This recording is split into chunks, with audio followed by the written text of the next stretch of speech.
Kamu lagi butuh duit? Punya SK PNS ataupun CPNS?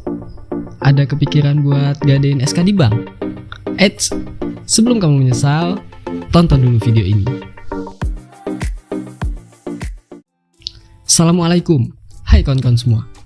Kenalin, namaku Sahibul Wafa Tajul Arifin. Ini video pertama aku. Di channel ini, aku akan bahas tentang apapun yang pengen aku ceritakan, yang sedang terjadi di dalam hidupku, ataupun yang masih terngiang-ngiang di pikiranku. Tapi, mungkin 3-5 video pertamaku nanti akan berisi tentang pengalamanku menyekolahkan SK CPNS-ku ke bank. Jadi, buat kamu yang penasaran tentang itu, ataupun tentang hal lain yang entah aku pun belum tahu, ataupun belum kepikiran mau bikin konten seperti apa, ayo di subscribe, like, komen, share, dan nyalakan loncengnya. Kali ini aku pengen cerita sedikit tentang pengalamanku menyekolahkan SK CPNS-ku ke bank. Dan juga aku akan memberikan testimoni kelebihan dan kekurangan apa saja yang akan kamu dapatkan ketika menyekolahkan SK di bank. Jadi buat kamu yang kepikiran untuk menyekolahkan SK-mu ke bank, tonton video ini sampai habis. Semakin bertambahnya usia, semakin banyak pula tekanan yang akan kita terima. Tekanan dari keluarga, tekanan dari teman-teman, tekanan dari lingkungan. Kadang, tekanan itu bikin kita terbawa arus, sehingga membuat kita jadi pengen beli barang-barang yang mewah, biar kelihatan wah. Kadang ada kebutuhan untuk segera menikah, ada kebutuhan untuk pengen punya rumah, atau mungkin kebutuhan mendesak lain yang mengharuskan kita untuk segera memiliki uang dalam jumlah yang besar, namun waktunya harus cepat dan singkat. Dan tentu, buat kamu yang sudah menjadi CPNS ataupun PNS, salah satu yang terpikirkan adalah menyekolahkan SK-mu ke bank. Aku pun seperti itu. Januari 2021, aku menerima SK CPNS-ku. Selembar kertas yang berharga, yang harus dijaga hingga tua. Tapi beberapa bulan kemudian, terjadi hal yang cukup rumit, yang intinya aku butuh uang yang besar dengan waktu yang singkat. Dan solusi terbaik yang terpikirkan saat itu adalah menggadaikan, atau bahasa gaulnya itu menyekolahkan SK CPNS-ku ke bank. Aku pun segera ke bank BPD, bermaksud untuk menanyakan tentang pinjaman itu ke bank.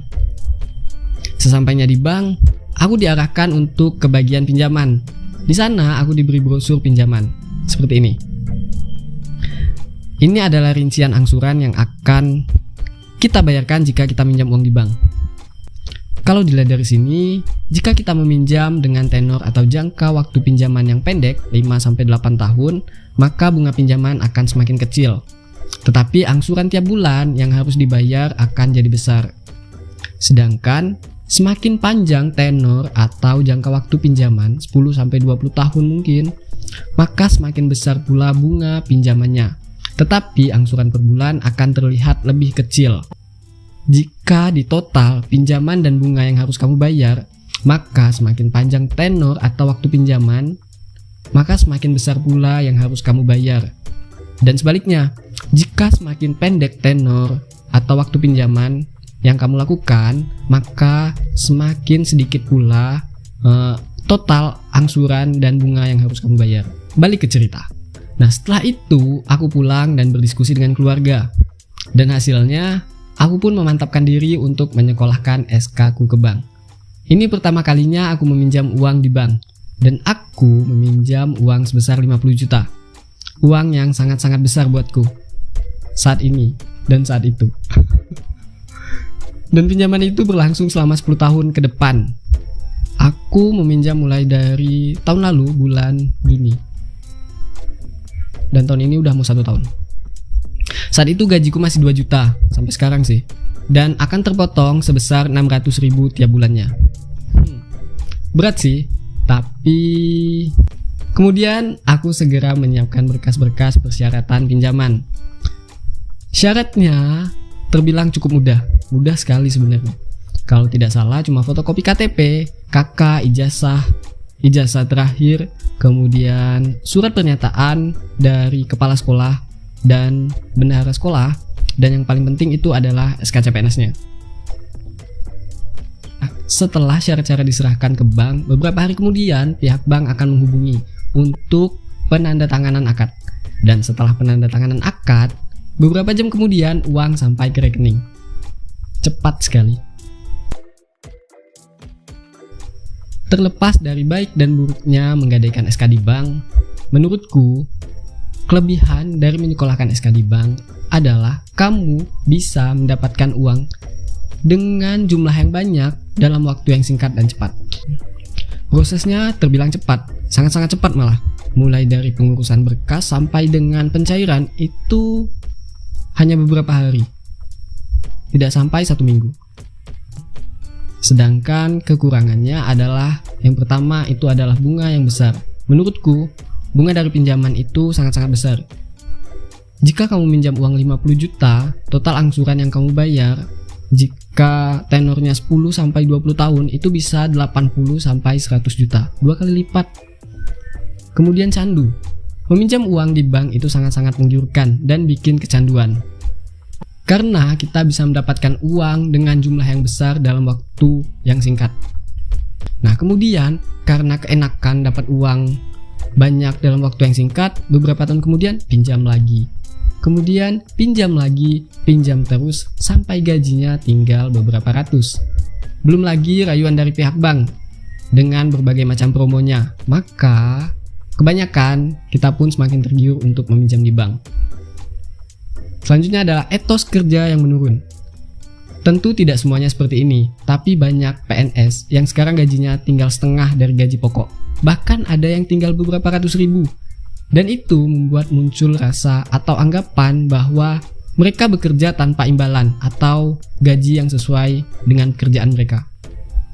Yang membuat akhirnya timbul rasa malas dan menurunkan etos kerjanya. Ada juga yang karena gajinya sedikit, ia harus mencari uang di tempat lain, mencari pekerjaan di tempat lain sehingga mengganggu kerjaan di tempat utamanya. Dan yang terakhir, riba, RR. Ya jelas kalau ini.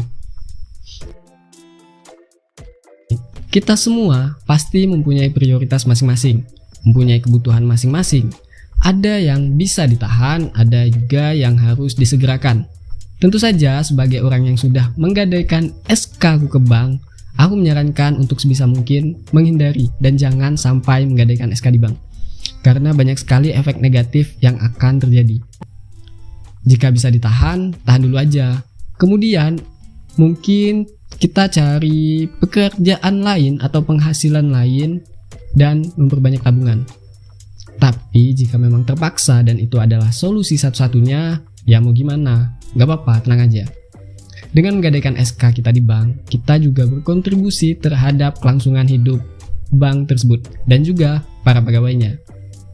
Oh iya, saat ini aku sedang berusaha untuk melunasi lebih cepat pinjamanku di bank. Doakan semoga bisa segera lunas ya. Mungkin itu saja video atau cerita dariku.